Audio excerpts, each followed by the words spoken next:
ఆంధ్రప్రదేశ్ రాష్ట్రంలో జరుగుతున్నటువంటి ఎన్నికల్లో ప్రధాన పార్టీలైనటువంటి వైసీపీ, తెలుగుదేశం, జనసేన ఈ మూడు పార్టీలు కూడా వారి యొక్క ప్రచార శైలి ఏ రకంగా ఆంధ్రప్రదేశ్ రాష్ట్ర ప్రజల మీద ఇంపాక్ట్ క్రియేట్ చేయబోతోంది, మండుటెండల్లో ఏ రకమైనటువంటి ప్రచార శైలి వాళ్ళు అవలంబిస్తున్నారు అనేటటువంటి దాని మీద ఒక చిన్న విశ్లేషణ చేద్దాం.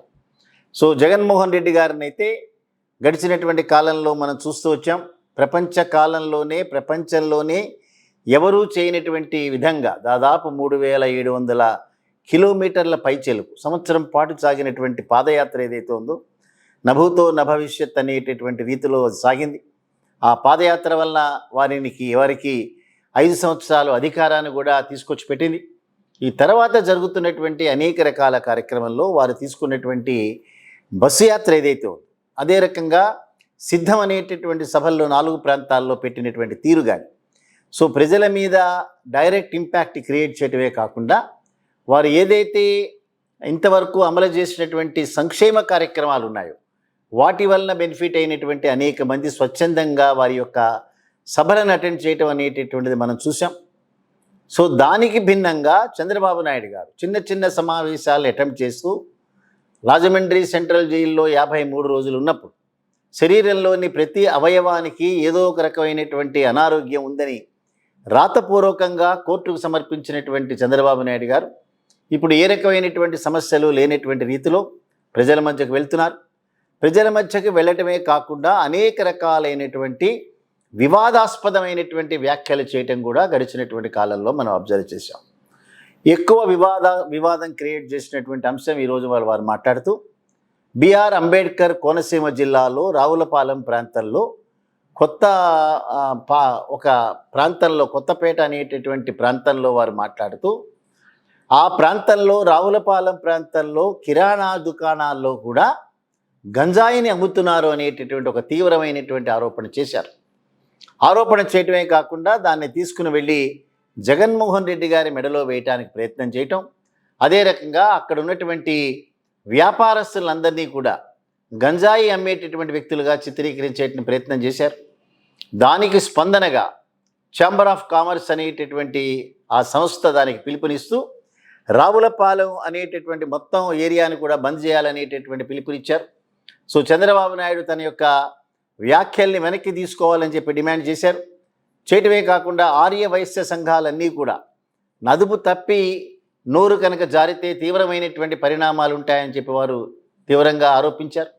సో గంజాయిని ఒక వస్తువుగా ఎంచుకొని తెలుగుదేశం పార్టీ అధికారంలో ఉన్నటువంటి 2014-19 సంవత్సరంలో దేశం మొత్తంలోనే గంజాయి రవాణాలో కానీ గంజాయి అమ్మకంలో కానీ ఆంధ్రప్రదేశ్ ప్రధానమైనటువంటి పాత్ర వహిస్తోందనేటటువంటి ఆరోపణలు వచ్చినట్టుగా స్వయంగా ఆయనే ఒప్పుకున్నారు. సో ఇవాళ గంజాయి నిర్మూలన కోసం ప్రభుత్వాలు చేపట్టాల్సినటువంటి అంశాల మీద సలహాలు ఇవ్వటం మానేసి అదేదో జగన్మోహన్ రెడ్డి గారు వారి యొక్క శాసనసభ్యులందరూ కూడా దాన్ని ఎంకరేజ్ చేస్తున్నట్టుగా ఆరోపణలు చేయటం అనేటటువంటిది హాస్యాస్పదం. సో దానికి ఒక అడుగు ముందుకు వేసి వ్యాపారస్తుల మీదనే ఒక ప్రధానమైనటువంటి ఆరోపణ చేయటం అనేటటువంటిది తప్పనిసరిగా రాబోయేటటువంటి ఎన్నికల్లో ఆగ్రహించినటువంటి వ్యాపారస్తులు ఏ నిర్ణయం తీసుకుంటారనేటటువంటిది చూడాల్సినటువంటి అంశం. అదే రకంగా వాలంటీర్స్ మీద వారి యొక్క స్టాండ్ ఏదైతే ఉందో గడిచినటువంటి 2019, 14, 19 ఆ సంవత్సర కాలంలో ప్రతి సమస్య మీద యూటర్న్ తీసుకున్నటువంటి ఘనుడు చంద్రబాబు నాయుడు అనేటటువంటి పేరు తెచ్చుకున్నారు. ఒకసారి ప్రత్యేక హోదా కావాలని, మరొకసారి వద్దు అని, ప్రత్యేక హోదా సాధించినటువంటి రాష్ట్రాల్లో ప్రగతి లేదు అని, ఇంకోసారి ప్రత్యేక హోదా ఇస్తామని పెట్టినటువంటి వీరు ధర్మ పోరాట దీక్షల ద్వారా మోడీ గారి తప్పనిసరిగా వారి నిరసన ప్రదర్శన చేయాలని చెప్పి ప్రభుత్వాల ఖర్చుతో ఢిల్లీలో కూడా వెళ్ళినటువంటి ఘనుడైన తర్వాత ఇవాళ ప్రత్యేక హోదా ఎవరైతే ఇవ్వలేదో, ప్రత్యేక హోదా ఇవ్వనటువంటి రాజకీయ పార్టీలతో పొత్తు పెట్టుకున్నటువంటి వ్యక్తి పవన్ కళ్యాణ్ గారైతే పాచిపోయిన లడ్డూలు ఇచ్చారు, మాకు రాజధాని మీద ఏ రకమైనటువంటి హామీలు వాళ్ళు ఇవ్వలేదు. సో అంచేత భారతీయ జనతా పార్టీ రాష్ట్రానికి అన్యాయం చేసింది అని మళ్ళీ వారితోనే పొత్తులు పెట్టుకున్నారు. సో ప్రజల్ని నమ్మించేటటువంటి ప్రయత్నం చేస్తున్నారు. ఈ ప్రాసెస్లో భాగంగా వాలంటీర్ల మీద అనేక రకాలైనటువంటి కామెంట్స్ చేస్తూ యూటర్న్లు తీసుకోవటమే కాకుండా కేంద్ర ఎన్నికల సంఘానికి వారి నేతృత్వంలోనే కంప్లైంట్లు ఇస్తూ ఆదిరెడ్డి వాసు అనేటటువంటి రాజమండ్రి సిటీ నుంచి తెలుగుదేశం పార్టీ తరఫున కంటెస్ట్ చేసిన వ్యక్తి, మేమే ఆ కేంద్ర ఎన్నికల సంఘానికి కంప్లైంట్ ఇచ్చినామనేటటువంటి మాట చెప్పారు వారే. సో దానికి వారు మళ్ళీ చంద్రబాబు నాయుడు గారు మాట్లాడుతూ, మేము వస్తే వాలంటీర్లందరూ కూడా 50-60 వేల రూపాయలు నెలకు సంపాదించేటటువంటి మార్గం మా దగ్గర ఉంది అన్నారు. మరి వారి దగ్గర ఉన్నటువంటి ఆ మ్యాజిక్ బ్యాండ్ ఏదైతే ఉందో అది గాల్లోకి కనుక ఇట్లా తిప్పితే 50-60 వేలు వస్తాయనేటటువంటిది మనం చూడాల్సినటువంటి అంశం. సో దానితో వారు మాట్లాడుతూ కేంద్ర ఎన్నికల సంఘం ఇచ్చినటువంటి ఆ ఇన్స్ట్రక్షన్స్ ఆధారంగా అందరూ వ్యక్తిగతంగా పెన్షన్దారులందరినీ కూడా మీరు గ్రామ సచివాలయాలకు రమ్మన్నారు. దానికంటే దాదాపు 1,80,000 మంది ఎవరైతే సచివాలయాల యొక్క రిక్రూట్మెంట్ జరిగినటువంటి సచివాలయాల యొక్క ఎంప్లాయీస్ ఉన్నారో వారే ఇళ్లకు వెళ్ళి ఇవ్వచ్చు కదా అని మాట్లాడారు. మొన్నటి వరకు కూడా రాష్ట్రంలో ఏ రకమైనటువంటి ఉద్యోగాల కల్పన జరగలేదంటూనే ఇవాళ గ్రామ సచివాలయాల్లో 1,70,000 మంది ఉన్నారు కదా, వారి ద్వారా ఇవ్వచ్చు కదా అని జరిగినటువంటి రిక్రూట్మెంట్ వారే తాత్కాలికంగా నేను యాక్సెప్ట్ చేశారు. సో ఈ రకమైనటువంటి యూటర్న్ తీసుకునేటటువంటి మాటలు ఏవైతే ఉన్నాయో తప్పనిసరిగా ప్రజలందరూ కూడా గుర్తుపెట్టుకుంటారు.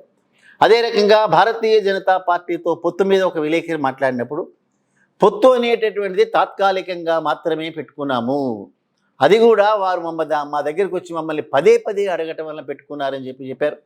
అందరూ మొత్తం ఆంధ్రప్రదేశ్ రాష్ట్ర ప్రజలే కాదు, దేశం అంతా కూడా వీడియోల ద్వారా వార్తల ద్వారా చూశారు.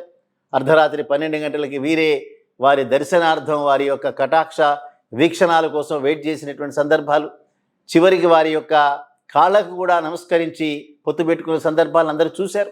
అయినప్పటికీ కూడా వారే మా దగ్గరికి వచ్చి అడిగారని ఒక అబద్ధాన్ని మాట్లాడారు. ప్రజల యొక్క జ్ఞాపక శక్తి మీద వారికి జ్ఞాపక శక్తి ఉండదు అనేటటువంటి దాని మీద అపారమైనటువంటి నమ్మకం ఉన్న వ్యక్తి చంద్రబాబు నాయుడు గారు. అదే రకంగా పవన్ కళ్యాణ్ గారు, వారు మొన్న పిఠాపురంలో పాపం 3 రోజులు అక్కడ ఉన్నటువంటి ఎండకి తాళలేక మళ్ళీ హైదరాబాద్ వచ్చేసినారు. వారి యొక్క ప్రోగ్రామ్స్ అన్నీ క్యాన్సిల్ చేసుకుని తీవ్రమైనటువంటి జ్వరంతో వెనక్కి వచ్చారు. బట్ ఆ రోజున పిఠాపురంలో మాట్లాడుతూ, మనకి అలాట్ చేసినటువంటి 2 పార్లమెంటు స్థానాలు కనుక మనం గెలవగలిగితే భారతదేశం మొత్తం మన వైపు చూసేటటువంటి అవకాశం ఉంది అని.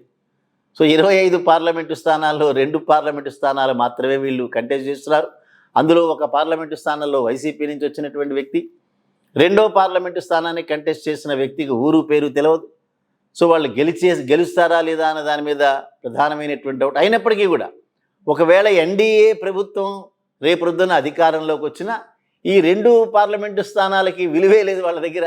వాళ్ళు 350-400 సీట్లు గెలుస్తామనేటటువంటి మాట వాళ్ళు చెప్తున్నారు. సో ఎన్డీఏ ప్రాధాన్యత ఇవ్వదు. దేశం మొత్తంలో ఉండేటటువంటి 542 పార్లమెంటు స్థానాల్లో 2 పార్లమెంటు స్థానాలకు మాత్రమే చంద్రబాబు నాయుడు గారు వేసినటువంటి భిక్ష తీసుకుని కంటెస్ట్ చేస్తున్నారు. దానికి భారతదేశం మొత్తం అంతా కూడా జనసేన పార్టీ వైపు, ఆంధ్రప్రదేశ్ వైపు చూస్తుంది అనే మాట. నోరు తెరిస్తే అబద్ధాలు, ఏమాత్రం పొంతన లేనటువంటి మాటలు, రాజకీయ అవగాహన లేనటువంటి వ్యాఖ్యానాలు. తను మాట్లాడితే అక్కడ ఎదురుగా ఉండేటటువంటి ప్రజలు కొట్టేటటువంటి చప్పట్ల వలన ఏ మాట పడితే ఆ మాట మాట్లాడకూడనటువంటి మాటలు. అదే రకంగా ఒక్కసారి అభ్యర్థిస్తున్నా మిమ్మల్ని అందరినీ, ఒక్కసారికి నన్ను అసెంబ్లీకి పంపండి అని రిక్వెస్ట్ చేస్తూనే 1,00,000 ఓట్ల మెజారిటీతో గెలవాలి. దానికి పొంతన లేనటువంటి ఇది. తను ఏం చేయదలుచుకున్నాడో చెప్పడు. చేయడానికి ఉన్నటువంటి సంఖ్య లేదు వారి దగ్గర. వారు 2 సీట్లు ఏవైతే అవనిగడ్డ, రైల్వే కోడూరు సీట్లు 2 కూడా మళ్ళీ తిరిగి తెలుగుదేశం పార్టీ లాగేసుకుంది. సో వారికి అలాట్ చేసినటువంటి 21 సీట్లలో కేవలం 19 స్థానాలు, ఆ 19 స్థానాల్లో కూడా దాదాపు 8 స్థానాలు మళ్ళీ తెలుగుదేశం పార్టీకి సంబంధించినటువంటివి.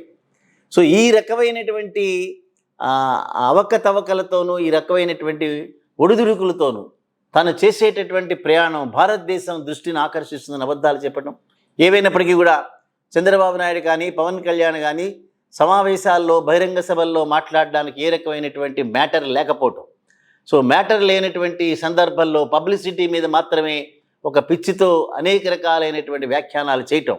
సో చంద్రబాబు నాయుడు గారు కూడా అదుపు తప్పి మాట్లాడటం. సో గంజాయి అనేటటువంటిది ఒక ఇష్యూని తయారు చేసే ప్రయత్నం చేయటం.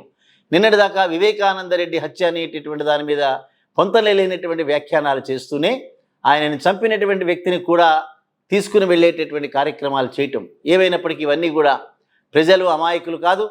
ప్రజల దగ్గర ఆలోచన సరళి చాలా ఎక్కువగా ఉంది.